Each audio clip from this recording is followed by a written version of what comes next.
Good morning, all of you. Myself Sarita Bansal from Harvard Convent Senior Secondary School. आज मैं 10वीं कक्षा के विद्यार्थियों को कबीर की साखियाँ पढ़ाने जा रही हूँ। ऐसी वाणी बोलिए मन का आपा खोए, अपना मन शीतल करे औरन को सुख होए।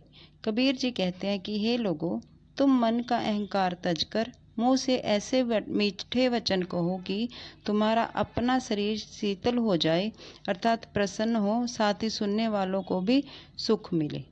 कस्तूरी कुंडली बसे मृग ढूंढे बन माही, ऐसे घटघट राम है दुनिया देखे नाई। कबीर जी कहते हैं कि जिस प्रकार कस्तूरी नामक सुगंधित पदार्थ मृग की अपनी नाभि में ही होता है, परंतु वह उसे वन वन खोजता फिरता है, उसी प्रकार राम कण कण में निवास करते हैं और हर हृदय में निवास करते हैं, परंतु लोग उसे देख नहीं पाते। जब मैं था तब हरि नहीं, अब हरि है मैं नाही, सब अंधियारा मिट गया जब दीपक देखिया माही। कबीर जी कहते हैं कि जब मुझ में मैं अर्थात अहंकार था तब ईश्वर नहीं मिले थे, अब मुझे ईश्वर के दर्शन हो गए हैं तो अब अहंकार नहीं रहा। जब मैंने उस ज्योति स्वरूप दीपक को देखा, ज्योति स्वरूप प्रभु को मन में देखा, तो मेरा सारा अज्ञान अंधकार नष्ट हो गया। मुझे इस सत्य के दर्शन हो गए कि अहंकार ही ईश्वर का विरोधी भाव है। इसी के कारण जीव ईश्वर का साक्षात्कार नहीं कर पाता। सुखिया सब संसार है, खाए और सोवे, दुखिया दास कबीर है, जागे और रोवे। कबीर जी कहते हैं कि संसार के सब लोग खा रहे हैं, पी रहे हैं और मौज से सोए हुए हैं, वे सब इसी में सुखी हैं, परंतु मैं प्रभु का दास कबीर उस प्रभु के प्रति जाग गया हूँ, उसके वियोग में दिन रात रो रहा हूँ, इसलिए बहुत दुखी हूँ। विरह भुवंगम तन बसै, मंत्र न लागे कोई, राम वियोगी ना जीवे, जीवे तो बोरा होए।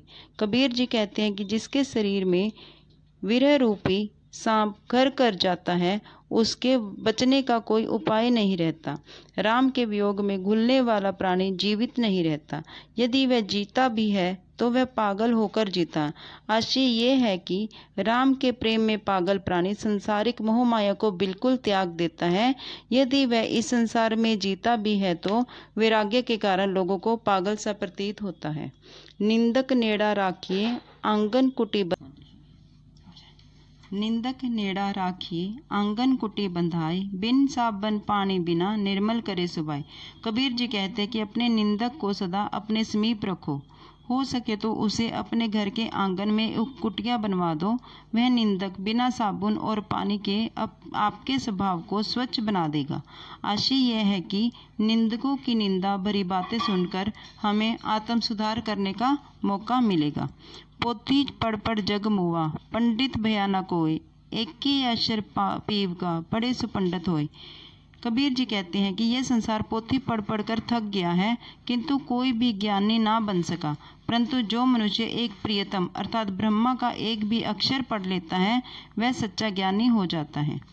हम घर जाले आपना लिया मुराड़ा हाथ, अब घर जालो ताश का, जे चले हमारे साथ। कबीर जी कहते कि मैंने विरह और भक्ति से जलती हुई मशाल हाथ में लेकर अपने घर को जला लिया है। आशय ये है कि मैंने भक्ति से विफल होकर संसारिक वासनाएं नष्ट कर डाली।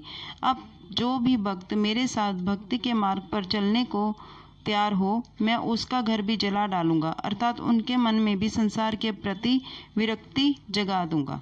Thanks, have a nice day.